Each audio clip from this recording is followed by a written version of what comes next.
ស្នេហ៍មិនដែលទទួលអ្នកផ្សេងខំហួងហែងខ្លួនឯងសម្រាប់តែបងពាក្យស្រ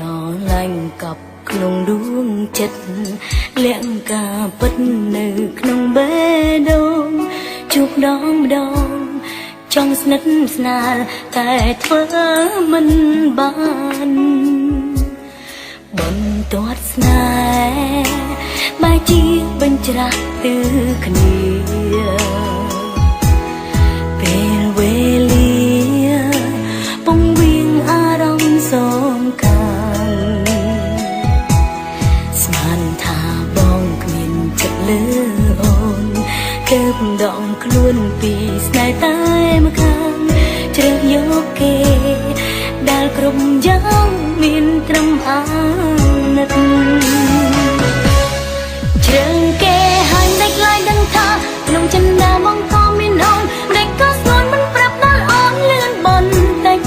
រំធត់ណាស់ស្ទើរស្ទះទៅហើយចង់បកក្រោយទៅជួបស្នេហ៍ប៉ុន្តែអានឹងមនុស្សម្នាក់ដែលគ្មានកំហុសធ្វើយ៉ាងណាទៅសាក់សំទៅឬរស់នៅក្បែរគេនឹកមកជួយប្រាប់ផងព្រោះអូនមិនចង់ធ្វើរឿងខុសរវាងម្នាក់ដែលអូនស្រឡាញ់និងម្នាក់ទៀតស្រឡាញ់អូនស្មោះតើឲ្យអូនធ្វើយ៉ាងណា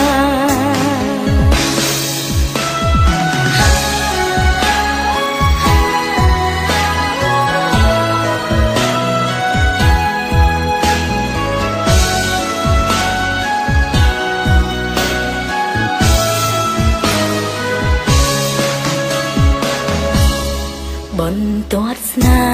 ហ៍បែរជាបញ្ច្រាស់ទិលគ្នាពេលវេលាពងវាងអារម្មណ៍សងខាងស្មានថាបងគ្មានចិត្តលើអូនទើបដងខ្លួនពីស្នេហ៍តែម្ខាងជ្រើសយកគេដែលគ្រប់យ៉ាងមានត្រឹមអាណិតជ្រើសគេហើយមិនខ្លាចដឹងថាក្នុងចិន្តាបងក៏មានអូនមិនក៏ស្ងួនមិនប្រាប់ដល់អូនលឿនបន្តិចរំធត់ណាស់ស្ទើរស្ទះទៅហើយចង់បកក្រោយទៅជួបស្នេហ៍ប៉ុន្តែអានឹងមនុស្សម្នាក់ដែលគ្មានកំហុសធ្វើយ៉ាងណាទៅសាក់សំទៅឬរស់នៅក្បែរគេនឹកមកជួយប្រាប់ផងព្រោះអូនមិនចង់ធ្វើរឿងខុសរវាងម្នាក់ដែលអូនស្រឡាញ់និងម្នាក់ទៀតស្រឡាញ់អូនស្មោះតើឲ្យអូនធ្វើយ៉ាងណា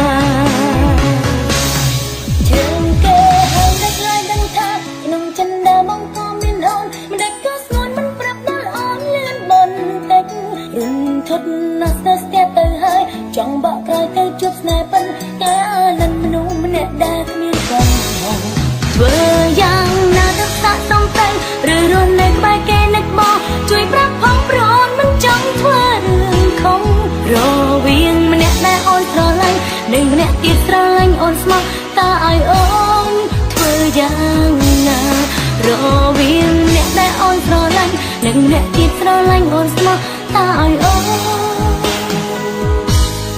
ធ្វើយ៉ាង